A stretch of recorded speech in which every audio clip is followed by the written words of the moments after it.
Well, tonight begins a new project. Yes, another bench grinder. Though this is a 208 three-phase. So you can tell which side took the blunt off the truck. So now we gotta make sure the arbor isn't damaged. That's the first order of business. If the arbor runs true, we're good to go with the restore. If not, out it goes. So this came off very, very easy, which is a good sign, or maybe it's not because of the impact that it sustained.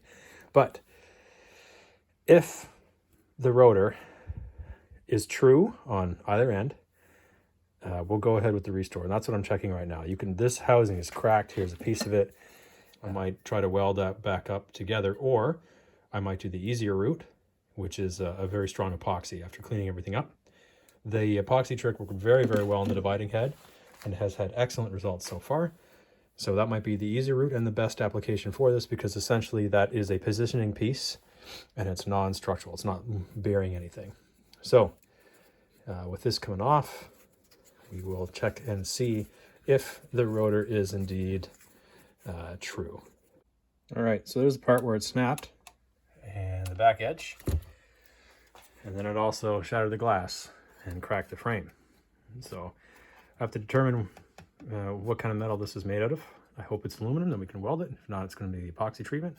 Got a new piece of glass in there. Bend this bracket back in form and go from there. So the rest of this, though, really not bad. Quality build. So let's test the run out. Okay, so now to measure the run out, this is my reference plate. I understand it's not a perfectly flat plate, but the point is we're doing a relative comparison. So we've got it 0. This is 0.01 of a millimeter, or 0.01 millimeters, excuse me. So let's see. So we have 0.03 or 0.04, we'll call it 0.04 run out of in millimeters on this end. So in thousandths, that's what? I think it's like 1.5 thou? Yeah, maybe 2,000th, something around there. Anyways, that's great for what this is going to take. So I think we're cleared for takeoff here. And here's another shot of that. So we've got 0.04.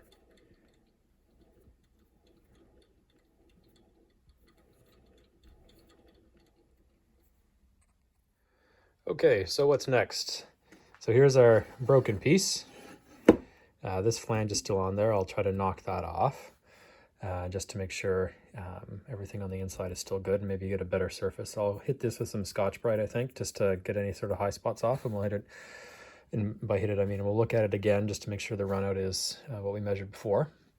I'm going to start removing the peripheral hardware on this, so the glass, and then again this covering here, so we get down to sort of basically just the rotor, the stator, and the switches. That should make it just a little bit easier for me to test, for example, continuity throughout the lines. I know I could do that right now, I know that. But I'm planning on this still working and for continuity to not be an issue.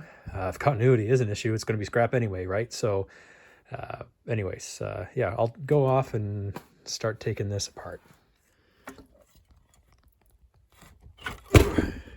Well, okay, hammer time for that one. I've already hit it with penetrating oil, but I guess we need a little bit more percussive maintenance. Okay, now whole assembly is off. So we'll use this to make sure that when we go in, probably use JB Weld, which you can see off in the corner there, to repair the other side. At least this is our template. Get the spacing right and whatnot. Okay, into the big old box of parts it goes. All right, on second thought, before this goes into the parts, I'm gonna now use that extra clearance I have to try to get in there. Sorry about that, to try to get in here and really get this off to make it easier. We might be able to use the HTR sized one for that. It's getting bigger now. We'll take a look. Okay, couldn't put the hand tool rescue large one in there. Obviously it was far too small, or yeah, whatever. The screwdriver's too big. anyways, yeah, okay, so we'll give this a shot. Okay, that created the leverage I needed, or rather the connection I needed from the flat end there. So now we'll be able to separate this off. Good. Now my only 4-prong is on my ceiling. It's my drop to the lathe. So I'm going to swap this out for my 3-prong. This wire here is actually the ground. Okay. So then I'm going to test by connecting up which direction it's going to rotate through here. And then I'm going to connect it up to my 240 power supply. And by power supply, I mean coming out of the wall. On second thought, after I'm all into it, I actually need to do this anyway so I can set up the phase converter, which has to run this. So this will stay with me, and this gets to go to the phase converter.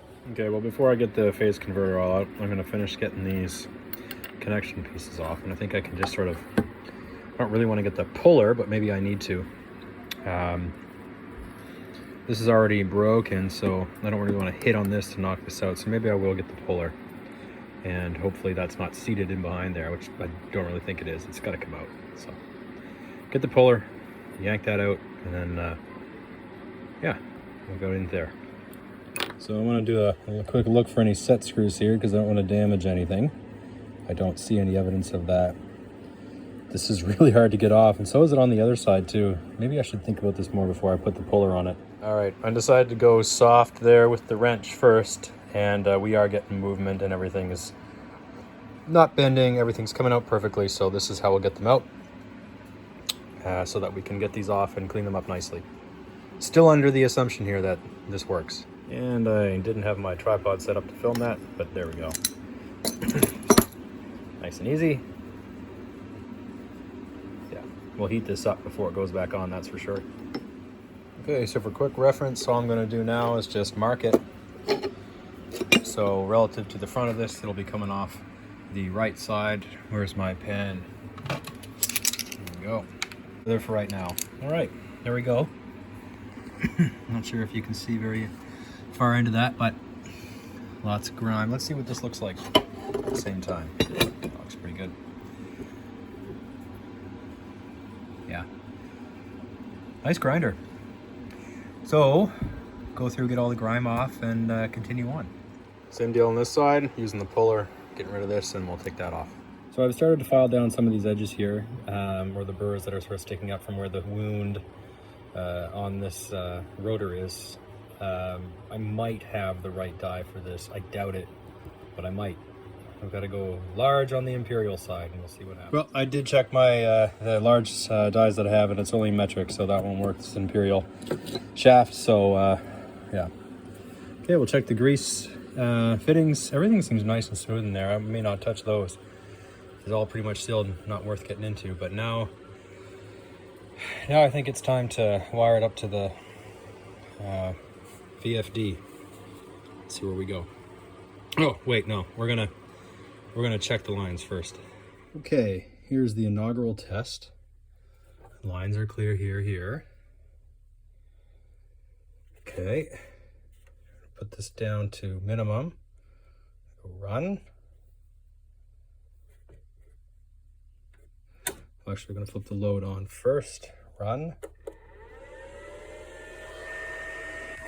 Now let's see if we get anything. Now this is 208 running off of 240. Beauty.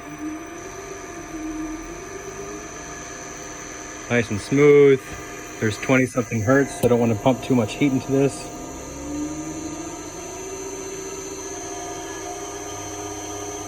Good to go. There it is.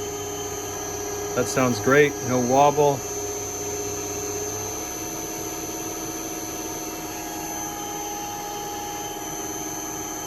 Beauty. Really nice sounding. Really nice sounding. All right. This is, we're going to put that in the evaporust tub, just get any of the rust off on that. So we'll just keep using the old Nipex pliers wrenches here, which are sweet. To get this off, since I don't really want to grab anything else right now. It's super early in the morning.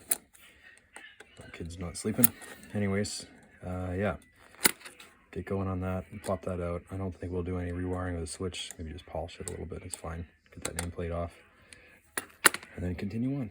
All right, so this one's proving to be a challenge. Either there's a nut back there that's spinning, and this one doesn't have one, so it's coming out. So I have to turn this upside down. Nothing. Well, it's good to get an underside view as well. So yeah, we do have a couple of nuts there on that switch. Pretty sweet. It's a very little rust. I might take that off and clean this up, but I think it might just be easier with a little paint. Okay, I'm going to go ahead and remove the incoming leads from the switch. I'm going to color code them so I know which ones they go back in on the same order. So I'll probably go red, yellow, blue, or something like that. And then I'll pop this out, and I will take the base off. It'll just make the restore process a lot more clear and easier. And that way we'll be able to get in and get the nice detail on the underside, and just, you know, for completeness, because I know it's there. That kind of thing. In no particular order, that's how I'm going to identify them. So with the lettering on that way, yeah, we're good to go. So just, that's the reference, future myself, when you go back to put it together, refer to this. Okay, now that the cable is out, I suppose I could do the same thing here, though I might just tape this into a ball. It'll be easier in the long run. And I'll hit these with some penetrating oil, then we'll take that off, and then we'll be able to start the, well, I guess we'll be able to start the rust removal process. I'll plunk this in a tub of evaporust. That'll be an easy soak for a while. Yeah, that's what I'll do. Easy.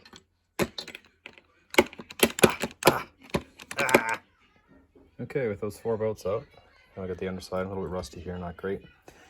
Still quite a bit of paint on here, obviously, and if I put all this paint in the evaporust tub, it does eventually soak it off and make it easier to remove, but I think it's probably worth either a pressure wash to remove it, or just hitting it with something more abrasive when it's not -15 out. That will be easily taken care of by the evaporust underneath there. But yeah, okay, so decisions to come up. What's the next process?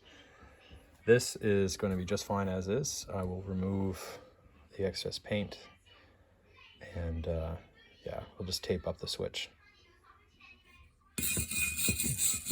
Gonna brush all these flakes off here, and then hit it with the paint stripper. Okay, first round complete.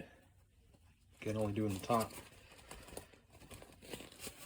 This stuff is the good. Gets in your gloves and it'll start eating your gloves. Okay, so here's the first damaged piece. I'm going to approach this, since it's cast iron, just like I did with the dividing head that worked out very well. I'm going to clean everything up here, and then I'm going to apply an epoxy and just let it sit for a very, very long time. I may, once it's set up, I may try to drill through here and sort of have a locking bolt through it, but this is not a high pressure piece anyway, as far as I can tell. Most of that is carried right here, which is fine. So this is mostly just a positioner for the guard. So if I can get away with not drilling anything, and then that's what I'll do. I don't think it's worthwhile trying to weld this, again, because I had good success with the epoxy. So we're going to go through, clean everything up all the way down to bare metal and do it properly. So that's this process. What I think I'm going to start with is just a ultrasonic clean, because it's easy, it's sort of passive, and while that's happening, I can work laterally, like look after the replicants. Yeah, so that's what I'll do first. I'll clean that up with the ultrasonic cleaner, see how well it does. Maybe I'll brush some stuff off first, give it a little leg up, so to speak.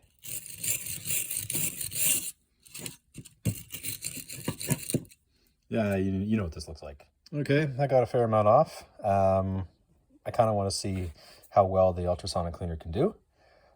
So I'll dump it full of the cleaning solution, and then we'll let that sit.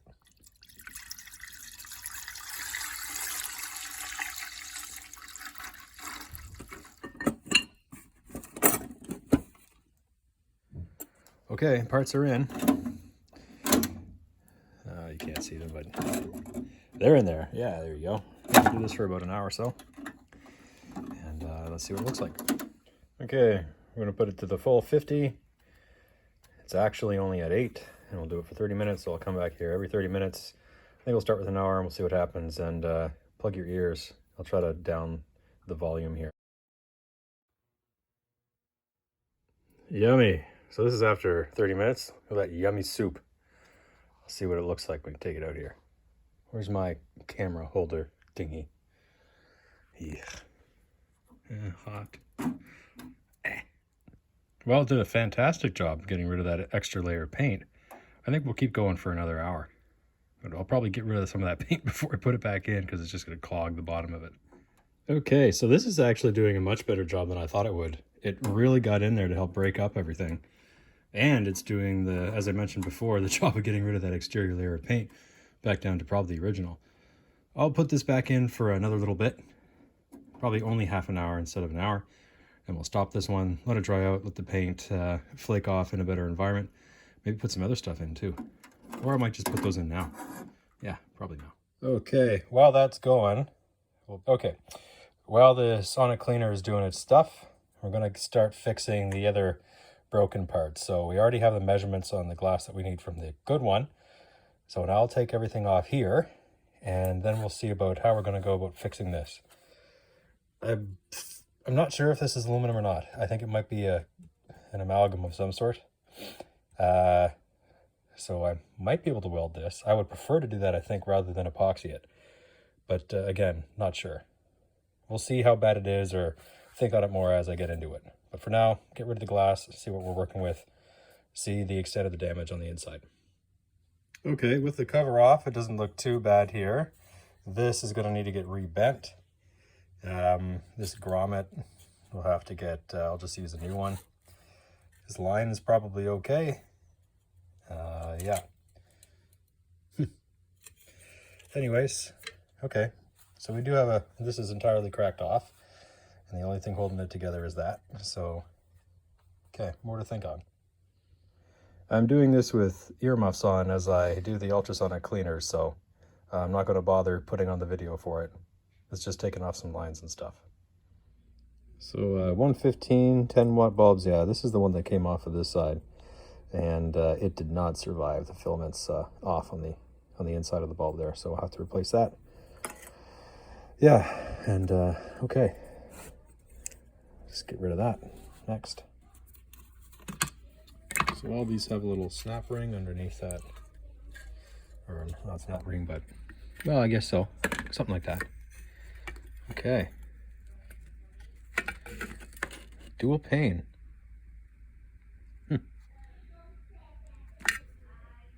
Interesting.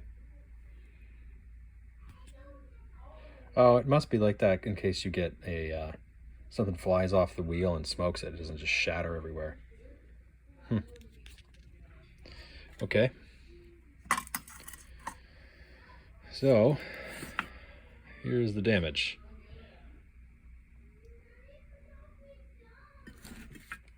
All right, so there's the steaming pile of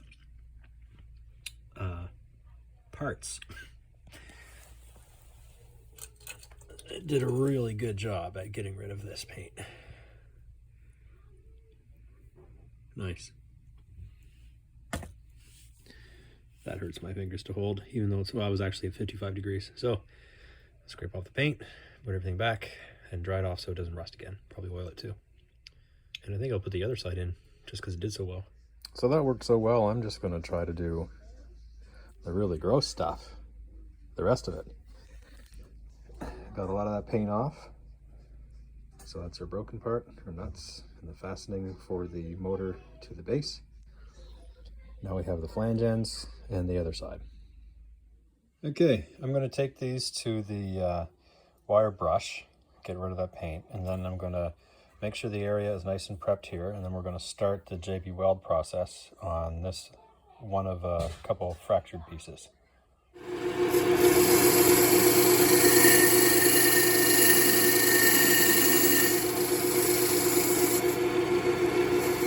Okay, so here we go, out of the brush. Now, one of the things I've learned over the various restores that I've done is that once you get down into the, I'll just call it the enamel coating. We'll use a dentist analogy here. So the first layer of filler that's used to help the cast, it's just not worth digging into it. Paint will adhere to it just fine as long as it's prepped well. So now time to get a setup for this and to put those back together.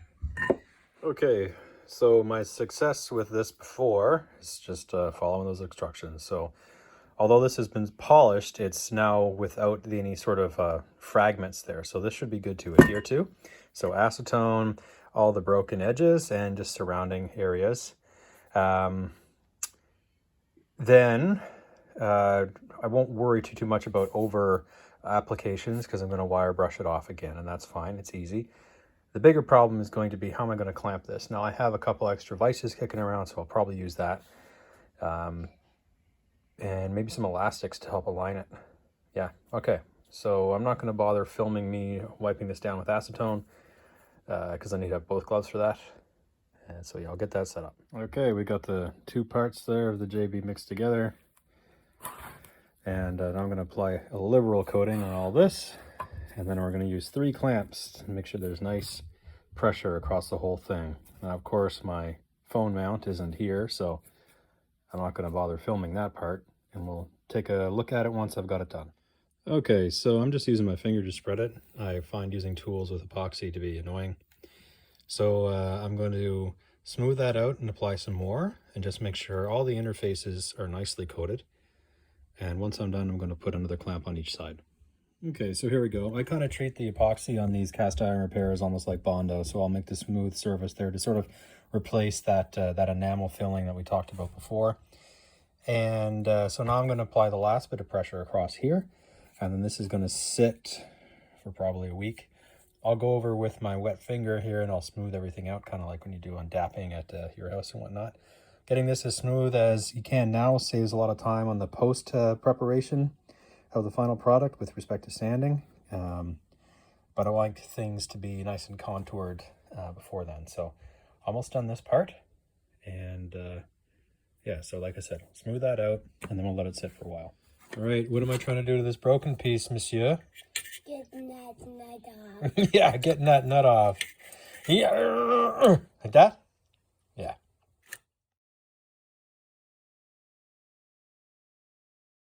That's to make a snowman. Well, that's an interesting attachment. It's very nice. You can tell why they moved away from it, though. Imagine putting that on every time rather than just a martlet. Rolling, rolling. Marret. That's the word I was looking for. What's that? It's a snowman. It is a snowman, you're right.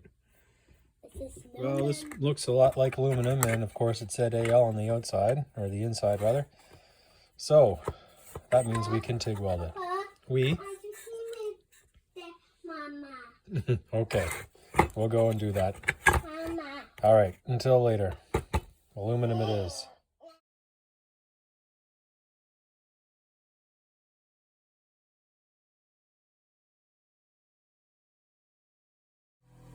Okay, well, I think this is aluminum, so I'm going to give it a go as it is aluminum.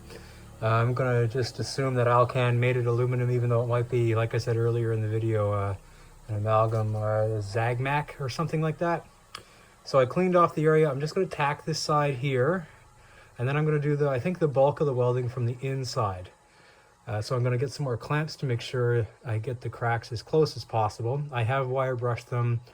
I thought about digging them out into a V channel, but I'm not sure I'm good enough yet to do that with the TIG welder. So we'll get everything set up here, the can weld, and then we'll start tacking in place.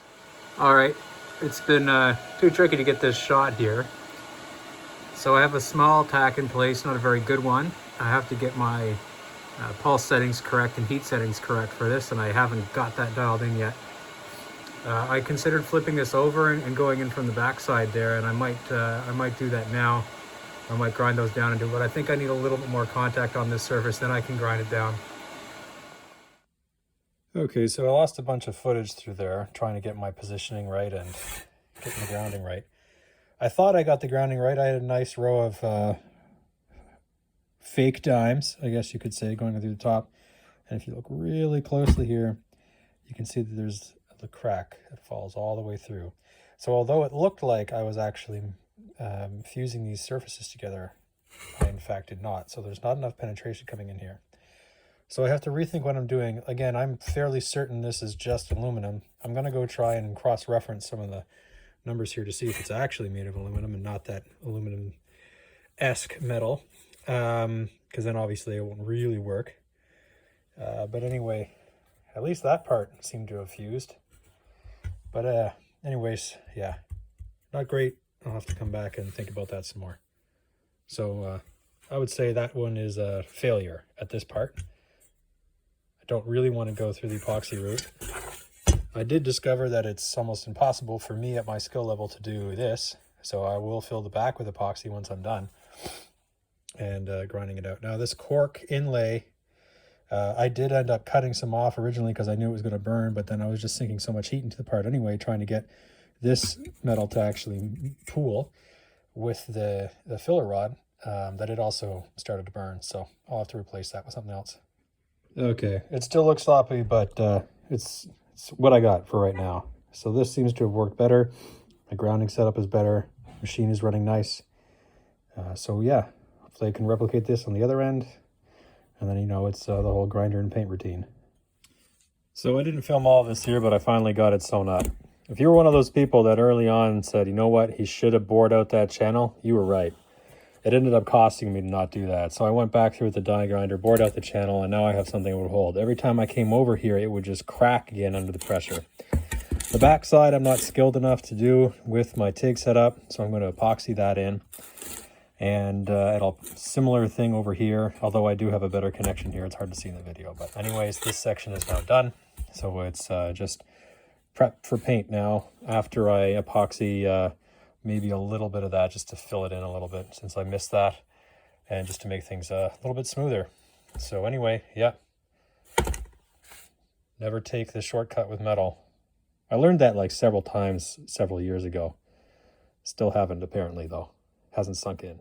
Okay, now that this part's out of the way, you can see I've gone ahead and done the epoxy on the back side just to make sure that that crack is taken care of, is to fix the bend here. So this has to be bent back into something that looks like that. So that should be pretty easy. Take it over to the universal bender. I'll probably heat it up a little bit first, or maybe I'll just do it in the vise. But I want to make it look nice, so that's the next step. Okay, so here's the good one for comparison. This is what I have to rebend. There's a bend that goes kind of that way, which will be here. Anyway, the more I think about this, the more I think it's probably better to heat it up and redo it. And for that, I need to clear some cardboard out of the way and make a proper space. But I'll see what I can do so far. So, gotta go nya and nya. All right. All right. Baby time. All right. Torch and hammer, getting there. I don't have a cheater bar that I could stick over this that's of appropriate wall thickness to make sure that it doesn't bend the pipe itself. Anyways, keep hitting, keep heating. It'll get there.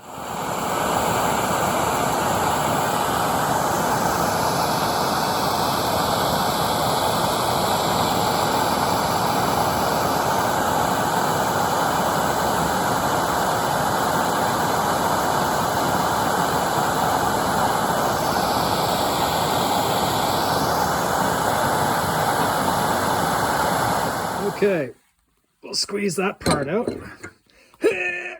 And more heat. And we'll get on to that one. Yeah, a lot easier once it gets red hot and then it cools off. There we go. Done. All right, the rebend's not bad. I'll straighten that side out there in the vise. Okay, next steps. Okay, back at it now. I got rid of the other side, or not got rid of it. I took it apart there. So you have all the bolts on the other competing side there. I'll clean that up afterwards. I want to get sort of the major pieces done first. So paint strip this. I don't have a sandblaster large enough to do any of this in, and paint stripper seems to be like the good approach for this right now. So paint stripper on both these sides, and then we'll go back to a priming and repaint stage. It'd be nice if it wasn't below zero so I could just wash these off and not worry about anything. Maybe I'll brush them outside, I suppose, on the inside, because there's still quite a bit of grit. That stuff comes off relatively easily anyway. Not a lot of rust on here, so no need to go on the Evapo-Rust tub, that's for sure. Although it does do a great job on removing paint and probably eats up the solution faster than I want it to. Yeah, okay. So something I've found works really well on getting the old grinding dust off is this dental pick that has a flat edge there. I just basically rush it up against the top and flick it down. I'm sure a screwdriver will work just fine too, but I can actually get in right behind it and get the most of it right away. So if you have something like this and you need to get rid of that grinding dust, maybe it'll work for you. Here's an example of where the dental pick does not work enough or well enough. Nice and magnetized. Anyways, yeah, this is where you want to use the a more sturdier setup, I guess you could say. Also, I've seen a couple of people using these on YouTube. They are, in fact, worth the money. These are my go-to now. They are expensive, but they are super worth it, especially if you have like coolant and stuff on your hands or anything that's oil slippery. The wood finish is really nice. No, not sponsored by them. Just telling you about stuff I like.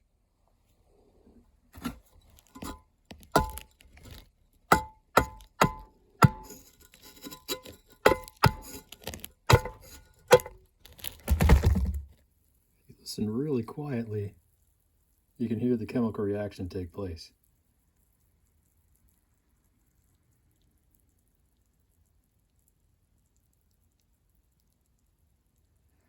So I'm just going to do the top parts of these first. Anything that's an easy surface on this side, both ends, and then eventually I'll take the paint off and we'll flip it over. Okay, so I've just gone around and scraped the first couple layers off with the old scraper there. Decided that on the inside it makes very little sense for me to really redo much.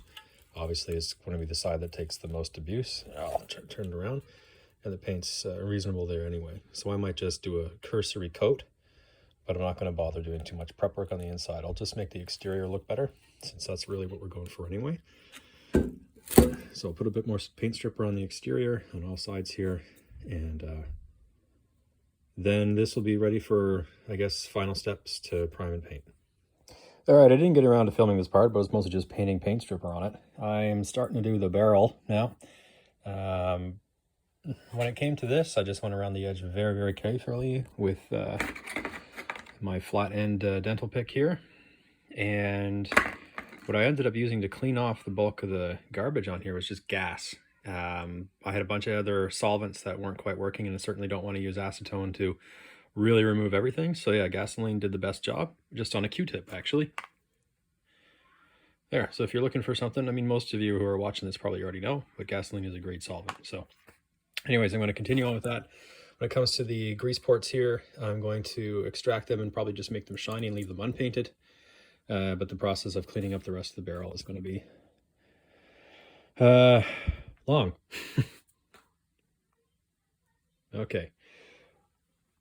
Also, we've got the rest of these parts also cooking up, so to speak. So yeah, hopefully things will, I mean, the next stages are basically brushing off a bunch of paint with the wire wheel, and yeah.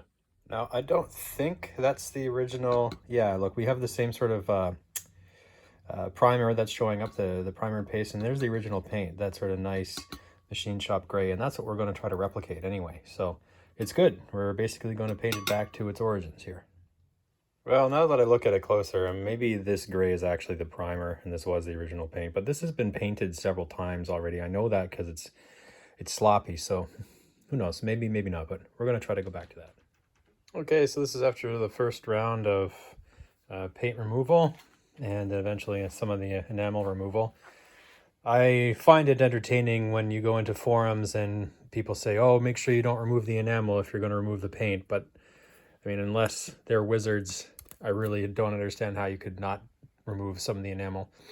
My idea is not to go down to the full bare metal here. I'm going to smooth it around until the shape is still good so we don't get these lumps when I start painting it again. Anyways, so that's the outside. So that's after the first go around. So now it'll be probably more chemical and mechanical removal of excess paint. Not excess, in situ. You got what I'm saying. And then repaint, put everything together, and then the challenging part of this project. All right, so here's the piece out of the epoxy. press, so to speak. This is done really nice, so we'll go ahead and clean that up, polish it a little bit. You can see a larger seam here, but that's fine. That's what we want. Excess material, so I can go through and just polish that up and make it look very good. And then I'll smooth this edging down. This is not a it doesn't bear much weight, so it'll be good. The epoxy will be fine for this. All right. All right, reasonably smooth. Some of that paint just not coming off, not worth it. So just hit it a little bit more with the abrasive sander, did some acetone wipe down here, and so now it's time for the primer to go on. So this is our fixed piece. Okay, I did a little bit of advanced stuff. I ended up switching away from this, except for the smaller angles, and used the full paint remover disc, and that worked way better. More powerful machine too. Anyways, that did a great job. So started to prime some of these components. I got a couple other pieces underneath there, and then I'll cycle these off and get working on the bigger stuff.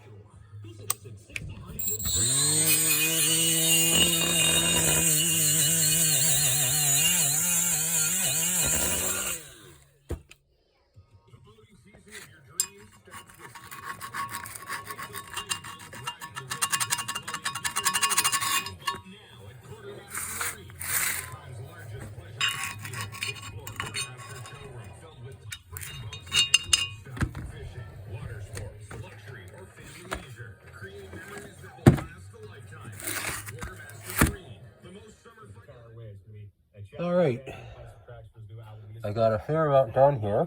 Got my mask on for all the paint stuff. These are all nice and polished up. I even went around and got rid of the rust on the outside of the room there. So now I'll acetone everything here and get them all primed up. And then boom, right there. We're going in that pile.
All right, that's good enough for this side, so I'll get it primed, painted, and downstairs to hang out for a while.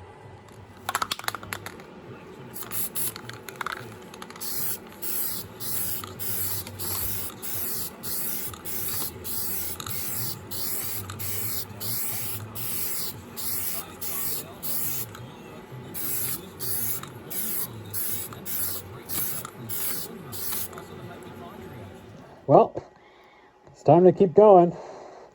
Onto the drum. I'm not going to be able to film this because the phone's about to die, but You'll see the after picture.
Okay, so I decided that to get in here and make sure all the paint is gone, I'm just going to take out one of these at a time and then do the corresponding both sides and put it back together and flip it. So I got 4 of those to do, and then I'll be able to really easily get the wire brush in here and clean everything up.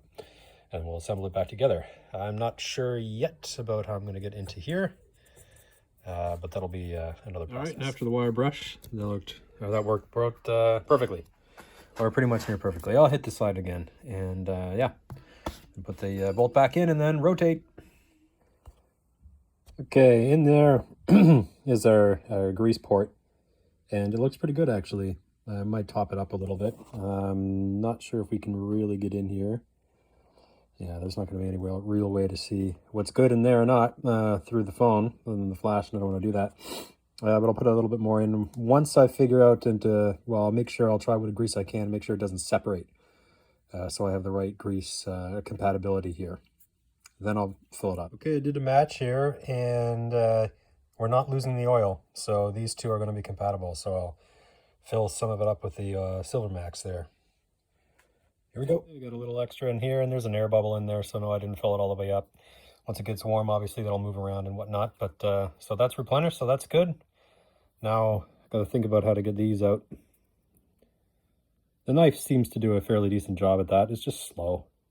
Okay, paint shop prep time. So we're going to go over this again with the painter's tape. Paint off or cover the switch in the back there with painter's tape.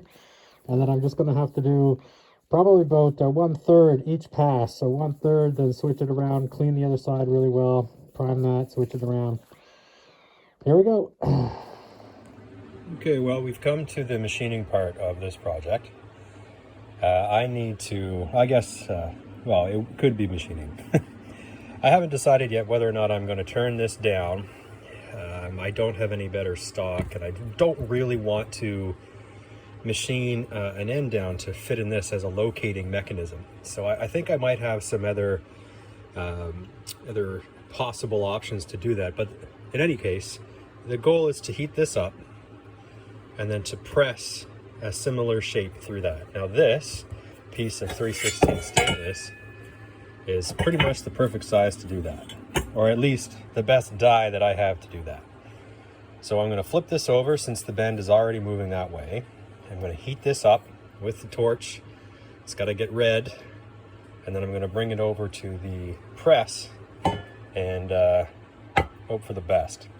So what I might do is sort of locate it on this first, get the center, and then flip it over and use that locator in the center on the back side, and then either visually do it because it's not that critical, or machine a plug on another piece of stock that will fit right in, and then I'll push that down. The problem is once that happens, I'm still going to end up with a diameter issue. So that's why I think I might just start with that. Okay, so this hole here that's already drilled, and this one as well, these are equidistant from the center here. So this will allow me to actually get a proper reference, because I'll just subtract the radius on either side, and then we'll get to the center. And then I will scar using the carbide scribe the outside location for that and this, and then we'll be good. All right, so thanks to the espresso tamper that I built before, I already did have a reference in the center of this because of the machining on the lathe. So I'm going to be able to sort of use this edge here as a locator, and then I'll bump up the position of this to match the curvature of the etch mark that I sort of go around here with. And I've got a compass here that I can sort of draw actually with too. So I'll transfer that to there, and then I'll go around it. Again, this doesn't need to be totally precise, but I'll go around it with the scribe tool. So that way when we heat it up, it'll still be at least somewhat visible, I think. It might be visible. Yeah. Okay, here we go. I guess another way I could do this too, actually, is to TIG weld some location blobs on that and then grind them down. Maybe that'll be better. Yeah. Okay, so we've got the blue line transcribed there. So this should be the front, because that's going to need to get cut out anyway. Still haven't decided whether or not I'm going to TIG weld some location pins on there yet. Okay, so here's the setup. Once the plate's on there and warm, I'm going to put extra weight on top of it as well. I really don't know how this is going to work out, but we'll see.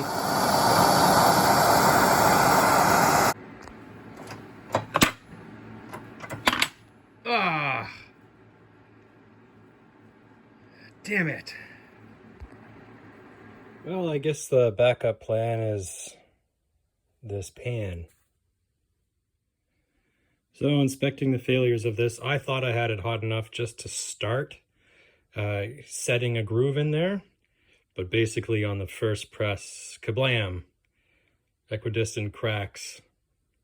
So differential heating, I suppose, wasn't hot enough through the whole thing.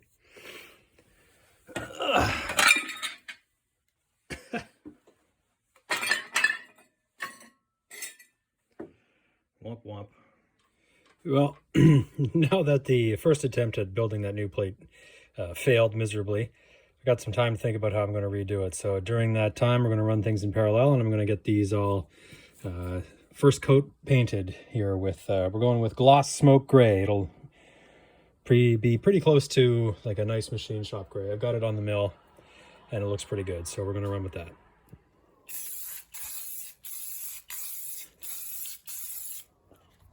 All right, there we are. Now I gotta get myself out of the shop here because I'm dying of fumes.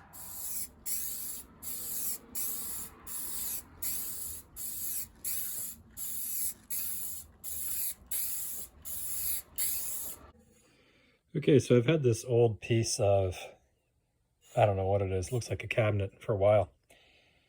Fortunately, that fits right in between the dots on either side, so the pre-drilled holes. This might be a good excuse to use the plasma cutter to cut out a shape.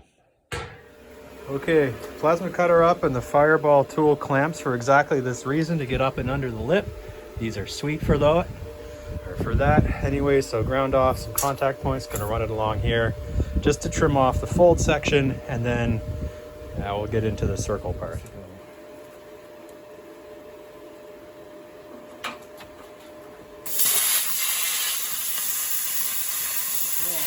Fast. That's so fast.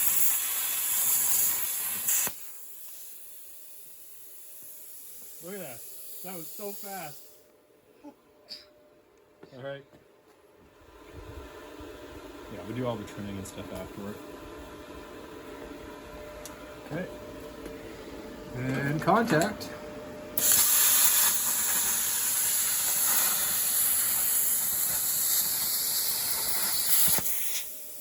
Jesus, that's fast. God damn. Alright. So it's been a process, but here where we are. I can only do so much at a time. Slow and steady, and then I beat down the edges, and then yeah, I just put it back in. So heat it up, bend it a little bit, then take out the, you can see the hammer marks. And then I will go around it, heat it up, and make it flat. And we'll cut it out with the plasma torch.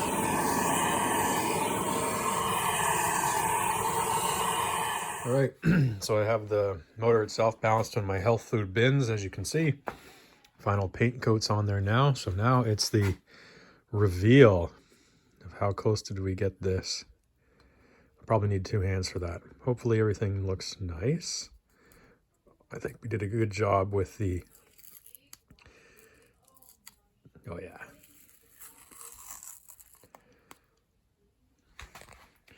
With the tape there. And it's upside down. Oh well, so much for that reveal. And because everything was done with the scalpel, we have a perfectly clean edge, nice tight edge to that. And so hopefully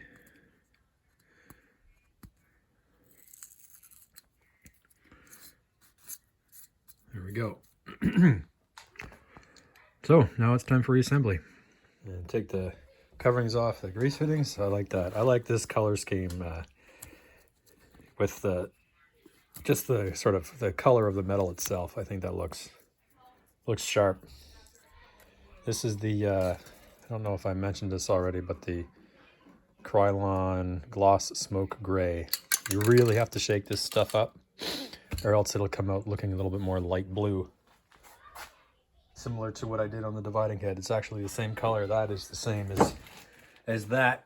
I just didn't shake it properly, but here we go.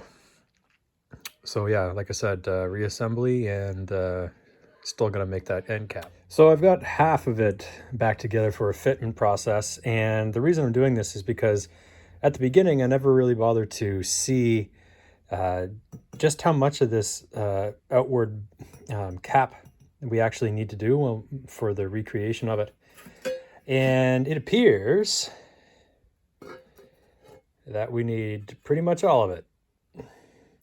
So this is going to be, I think, a deciding factor in how I go forward with that other piece. I think the new plan now is going to be that I take the plasma cutter and I cut a disc out, and then I weld a new, like maybe half of a one of those nap gas bottles or propane bottles, something of similar diameter here, cut it off and use the end, because the flat component of it is going to be required. We need enough space for the nut on the end, and it is pretty close to there. So I guess I gotta scrap all that work again. So 3rd time's the charm, I suppose. Okay, so this won't work. It was a good try, but it won't work because I can't get that bigger. I could try to heat it up and smash this back down with the metalworking hammers, but I'm probably just better off coming over here and tracing something out. So current plan is going to be to do this all as one disc.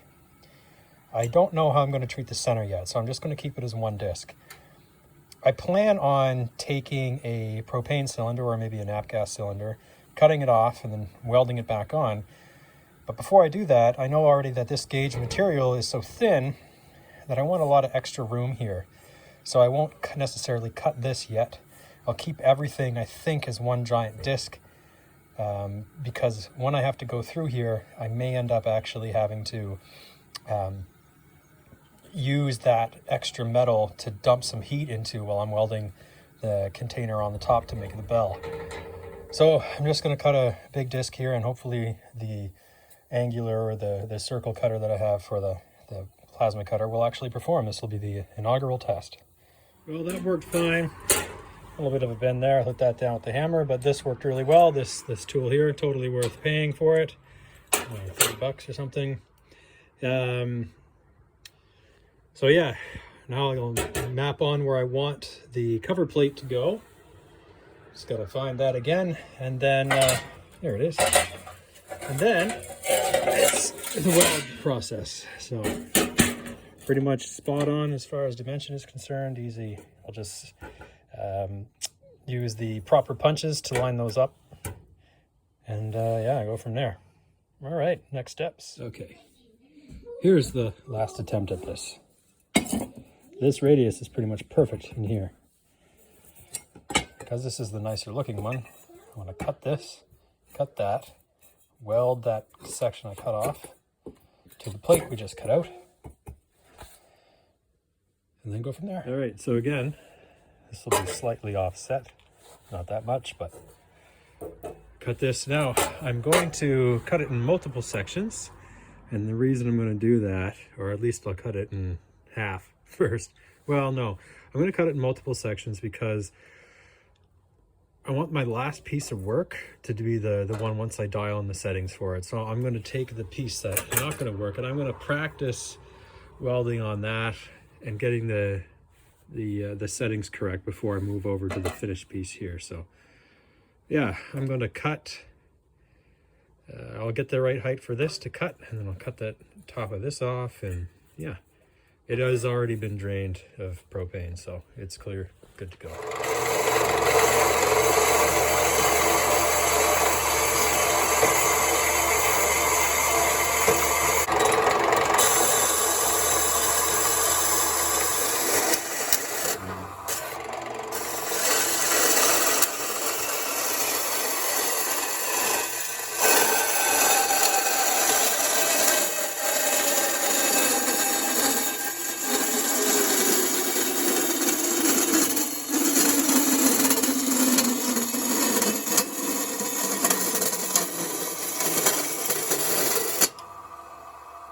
Well, I had to finish it off with the handheld bandsaw. I could have probably also used that. Would have been better. I hate this thing. I really have to do work on it. Garbage in, garbage out, right? Okay, so now I have to get rid of the valves on the inside. And here we go. Getting somewhere, right? Kind of see that coming into form. Okay, so I center punched all the holes with the center punch set, and I have everything lined up. And now I have to cut this edge off to match that. And once that's done, paint strip everything. And then on the other piece of material I made, I'm going to have to practice welding on this material that's so thin. I know I have to make the puddle and the thicker gauge stuff and then sort of stitch it in, so to speak. I think the TIG welder will do this, but I also think running small wire on the MIG will do it just fine too.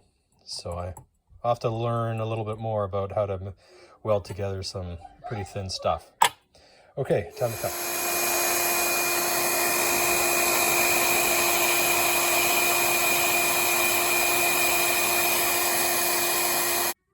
Okay, and there we go.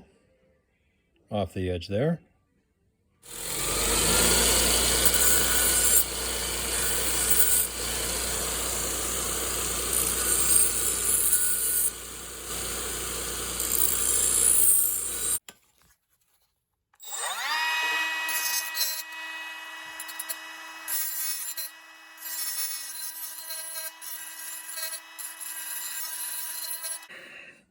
Okay, so that took a little bit, mostly finesse work there. So yeah, I'll probably still have to grind that down a little bit more, but getting closer to the welding stage here.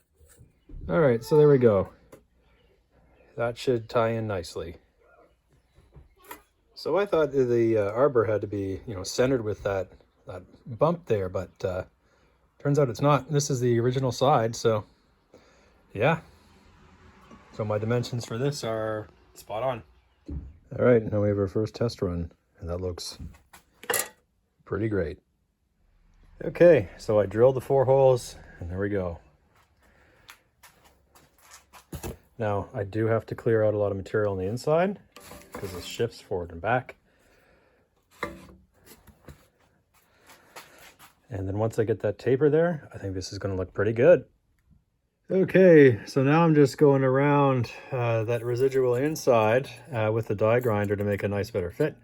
And I will keep going around that to make a nice smooth transition on the inside. Then paint stripping continues. Then hopefully epoxy today, followed by Bondo after the epoxy sets.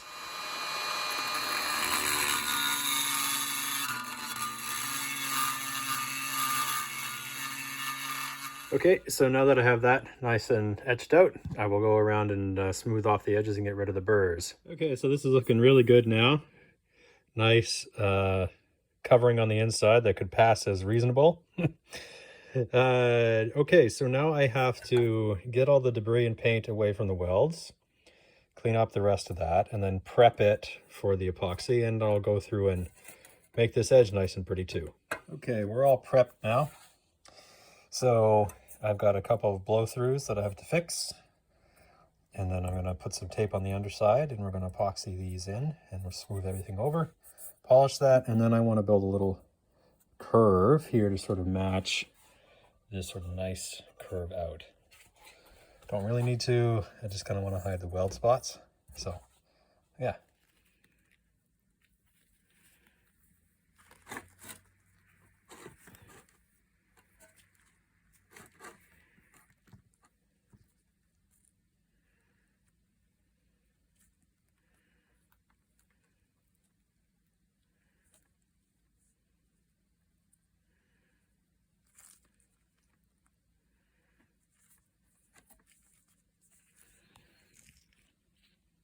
Okay, and there we go. And I have a nice smooth edge on the inside, and those buttons are filled.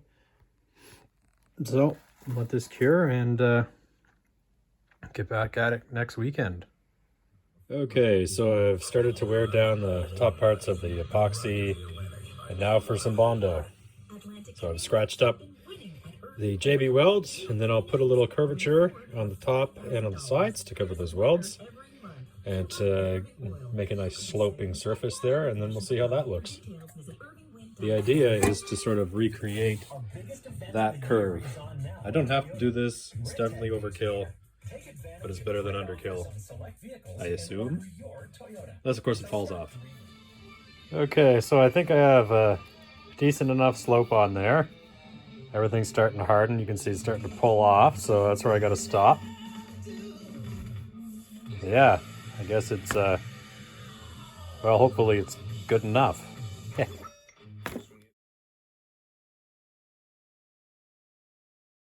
So now that the back gears and the bull gear is being handled by RK Machining, I am going to get back at this. So I have to polish, or rather shape that surface. So that's what I'm going to try to do now. And then after that, it's prime and paint. So we're back in from the outdoor grind away session. I really like the profile there that I have matched up. I think that'll be good. So the previous attempt with the red putty left some things to be desired, like that crater. So I'll do another smoothing pass. And then I'm going to call it a day because I'm starting to spend too much time on this. Though it will look a lot better if it's properly done. So, all right, here we go. Clean that up. Put some more on. Okay, now that we're all ready to go, it's prime time. So I didn't remove all of the base on the inside because it's the inside, but I will prime it anyway and paint over it. So I did scratch it up to get it ready. But yeah, let's hang this up, prime it, keep going. And just like that, ran out of primer. So, oh well.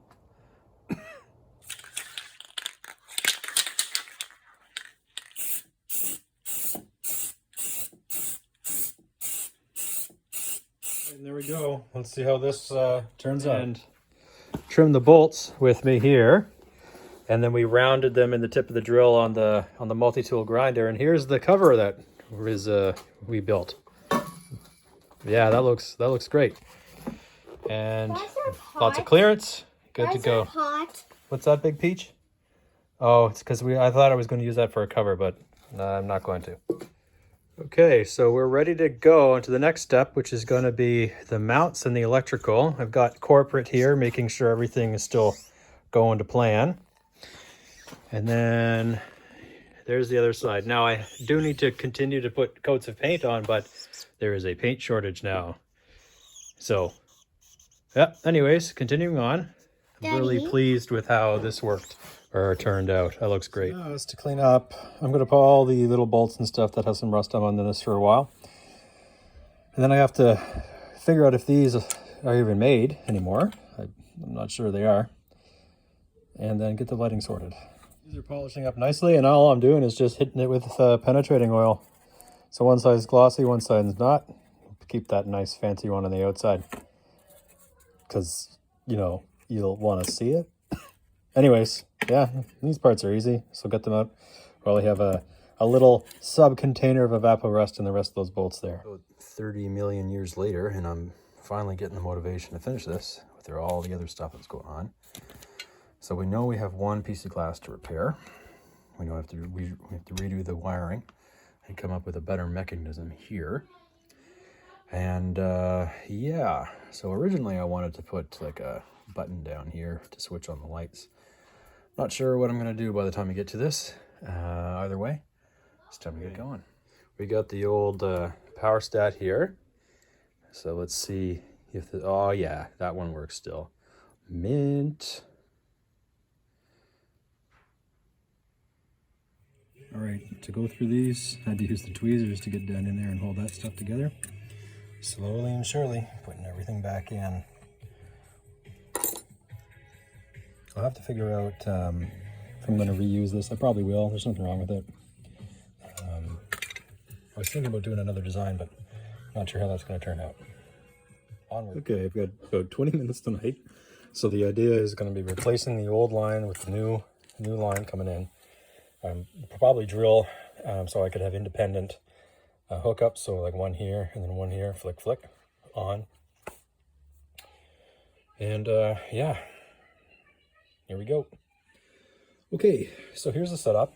Nice and separated, right?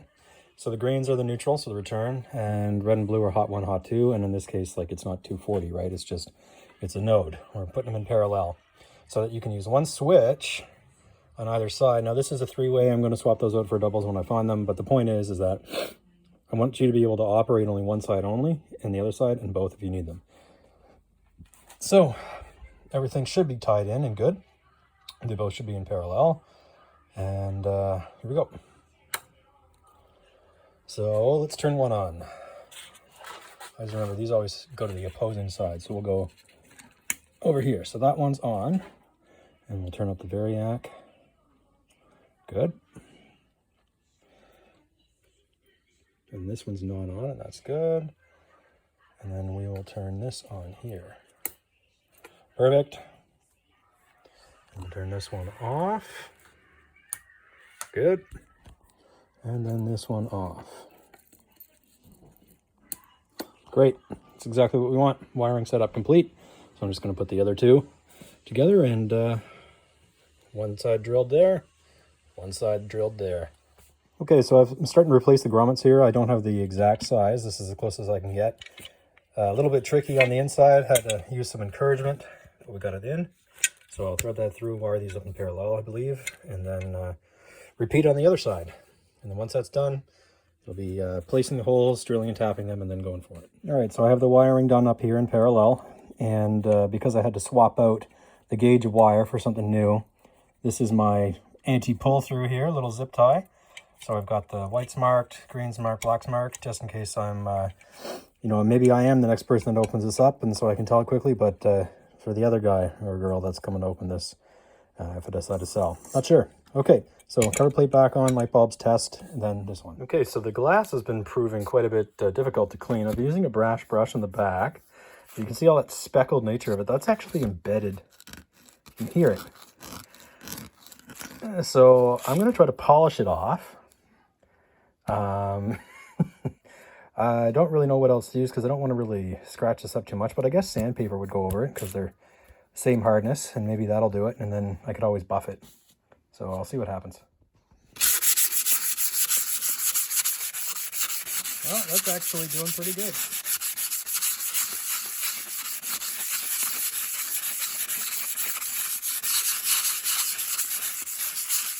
Okay, well, I've moved over to the the right angle die grinder there, and that is making a big difference. I think the speckles are still going to be here, but it is coming out. So I'll keep doing that. Then, like I said, I'll move over to the polisher, and we'll at least try to save this one. The other one is toast because of the collision. So yeah, here we go. Well, I'd say that's a lot better than what it was. So we'll put this one back in service now. And I thought I was going to get to tonight, but looks like it's not going to happen. Okay, so here we go again. Switch is on. We have the test set up. We'll increase the voltage. Perfect. We've got bulb on that side. And we've got light on that side. Okay, this one is done. All right. I got them back up and running, so to speak. I'm going to have to fix this. I don't like it. It's a little bit bent still. So I'm going to feed these around back, just like that. And then we're going to, like I said before, probably many times unless I cut it out, we're going to bring them both back in, switch here, and switch for the actual motor. So there we go. It's coming along. Okay, so a little change of plan here. Because of the depth of the switches, I'm going to have to use these in situ holes and find the original three-phase. Or I might have to put them standoffish, like maybe here or here. But the problem is, I don't have much clearance in there to put other switches. Well, almost super conveniently, there seems to be some pre-drilled holes. They're not symmetric, which is annoying. But maybe I can go off one of them. I like that standoffish part over here. We'll use that as a starter and measure the distance down and out and do a repeat on this side. Okay, so the original switch is back in. And from a fitment test, using this hole is just, not going to work. And we don't want them that close anyway. So this one, we'll have to pilot a hole and we'll drill it pretty far out to the side. Hopefully we'll still be able to get that in. I think we will. If not, there's ways of doing that. So, like a crow's foot or something. All right. Well, also, I guess just put it in first, eh? Yeah. Okay, ultra rigid setup here. Anyway, I have the holes hole punch. There we go. And focus there to make that symmetric. You're seeing a whole bunch of there because relative to the center here, the original hole was actually not drilled in the center of the part. So I was considering making it symmetric relative to the outside, but I think we're going to want it visually symmetric. So that's what we've got here. So I got to drill those out to size, and then we'll put the switches in. Okay, there we go. One side in, finish the other side, and I think I'll start putting it back together. Got to get the wiring done and sorted first, though. But I do think I'll need to put those bolts in. So fitment test, then put it back on, get the bolts in, then yeah. Okay, a bit of a tight fit, but I'll be able to get that in there as well, with sufficient clearance from here to here and there to there. So yeah, now I'm going to figure out the wiring, and like I said, then I'm going to attach it back together, and then I'm going to wire it up. Okay, I still want to use the same entry point in the back here, so I am going to have to widen this hole a little bit, because getting another one of these in here is going to be pretty difficult. So yeah, I'm going to give that a go, I think. The in situ hole, I believe, is threaded for one of these right now, but I need to reuse this so I can get a nice organized setup for the lights at the back. So I don't need to go too much more. I'll probably just go the next step up, so to speak, or maybe the one after that. I want to keep enough meat here to attach things to without it cracking, so yeah. Okay, so the widening worked perfectly. We've got a nice size hole that isn't too large. Still have enough room to bolt everything down. So on the inside, we'll run each one of those lines here to here, and then we'll get the circuit set up. Well, camera died for all of that. But yeah, check it out. Here we go. This is the fitment. All the wires are run through back here. So I have to connect the rest of the circuit there. Then I have to finish wiring the underside, being I will flip it back off, take off the guards, and put together, excuse me, the switch, the other half of the switch for the actual motor, and find some plexiglass and do some detailing, do a little bit of paint where the paint is already worn off, but it's a preview. Okay, got the old sketchy wiring back, but that's okay. I think I reversed the cords by accident in there, but I just want to make sure I can flick the switch and have them alternate. So I think this one's gonna go here. Yeah. So that's on, off. And now that's on too. And they're both on. Perfect. All right, so we're back under it now that the test flight worked okay. I'm going to probably put some more shrink wrap around this one that's not fitting perfectly.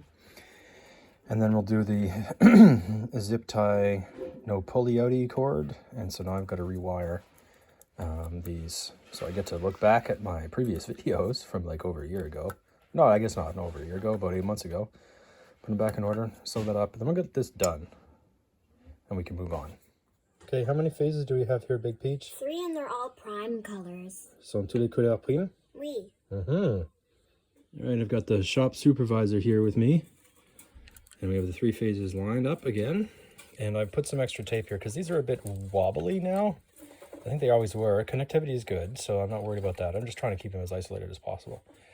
So over here, I'm just going to tape some of these. I've found that the connection's not that great.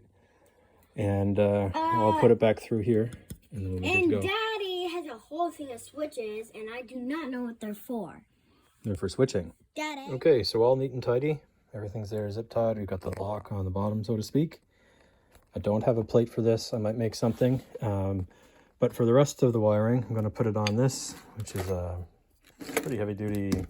I forget what this is called. I mean, it's a rotating table, but I got this like 6 years ago, and it's finally coming in handy for this kind of restore project. So I'm going to put a plate under here, put that on there, and then start wiring the back end. Okay, so one thing that I could go through ahead is plasma cut out a plate for this. But I think I'll just use this duct tape for now. It's going to be going on a pedestal, so and the intent of this is not to move it around too much. Either way, I don't really want to go plasma cutting something else right now. Everything's set up for another project, which I'll show you soon. Anyway, yeah, we'll just go with this. All right, now that we got it on there, easy worky. Time to finish this up. Okay, we have the mock set up here. Now to try to get the circuit right again. So I find it very difficult to film and do this at the same time because the tripod is broken, but I find also working with a scalpel is like the X-Acto knife here, right? Really good for this kind of finicky work. So I'm exposing this to make the ground contact there, and then I'm going to loop everything together and jam it inside there. Okay, we're all grounded. So connect all these greens together and then the test run. All right, so this is a little smaller and I don't have a backing plate for it. Not even sure where I would find that. I don't even know if they exist. I haven't seen anything that small. Part of the reason why it was such a cluster to try to get it in there. Anyway, test time, right? That's what we're here for. All right, contact, nothing. Let's try the one on the right. Sweet, and that's off, good. Perfect. So they're both on. Now they're both off. Mint. Okay, let's see if the old toothpaste trick, I mean it's polishing stuff, but it does the trick, so I can cut around that.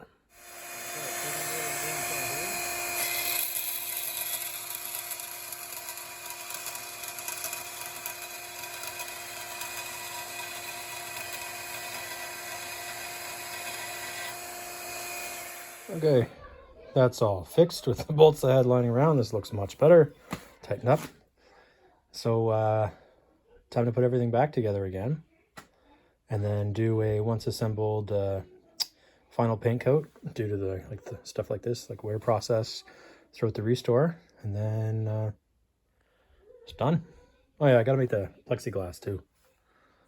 Okay, so plexiglass is here, or rather it's Lexan. So I'll copy the trace out of there, and we'll see what we can do about fitting it. I think the thicknesses are pretty close. I didn't measure, just sort of winged it. They look really close. Speaking of close, getting really close now to having this done. Ah, well, look at that. I didn't even measure. Getting good at the old approximation.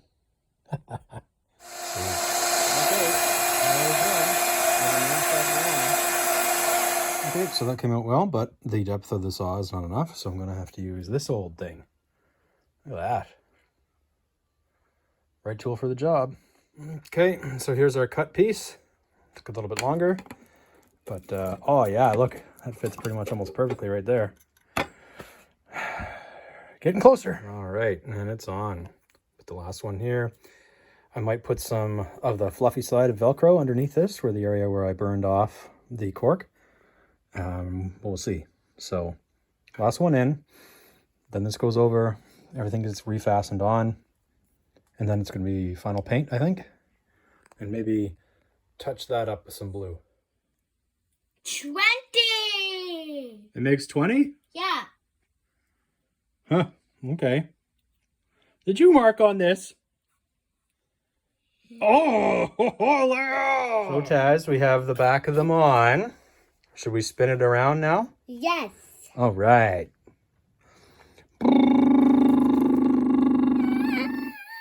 Ta-da! Oh yeah, look at that. Ta-da. Looking good.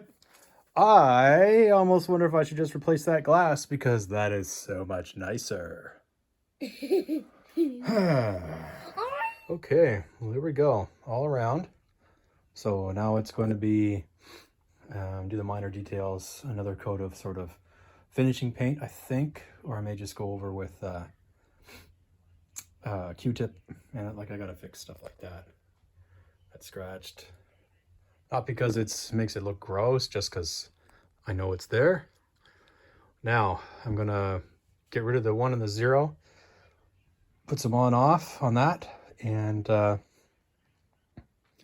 guess it's time to put the old wheels back on, and well, I guess before that we'll test it out on the 3-phase VFD again, now that all the wiring's back up.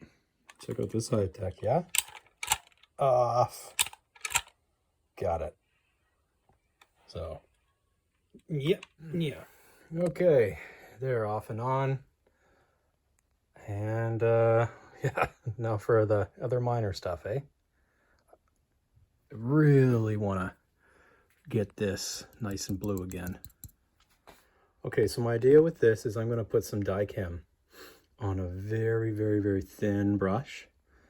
And I'm going to control the brush and go around the perimeter and then swear a bunch, because like I'm just going to get super shaky when I do that.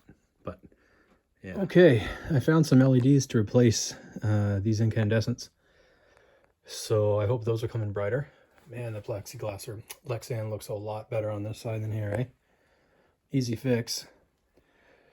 This took forever. I decided to use permanent marker and the dentist tools. But it looks good now. I'd say we're pretty much ready to go on the stand. Well, we missed recycling day, so everything's pounded up in here. We're on the pedestal now. Time to put everything back in. Put the grinding wheels back in too. The old ones anyway. Okay, little change up. Decided to go with LEDs. Make it a little bit brighter. All right, it's off the bench now. Now with both LEDs on, that is proper brightness. Nice. Okay, and then a little encouragement from the chef's torch, since the other one's in use somewhere else. 1-inch drive socket and the dead blow, we've got that on. So now we can put the wheel on and tighten this side up. Okay. And everything, even after that hammering, still great. Okay, with the Christmas boxes and stuff behind, here it is. We are done. Oh, we got a sick one at home too. Anyways, look at that. It's done. Looks great. So, I mean, I guess it's 99% done. I'm going to go over some paint marks and stuff. And yeah, but here we go. That took 8 months of picking away at it. Thanks a lot for watching.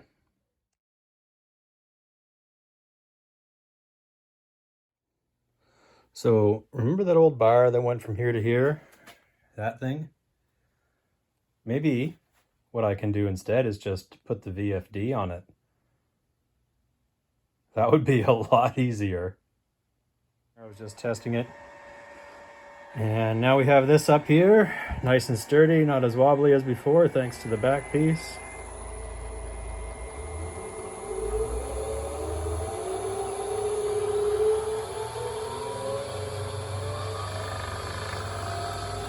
Now we get to see how shaky that is, and that's pretty good. Man, that's quiet. Look how stable that is. That is fantastic.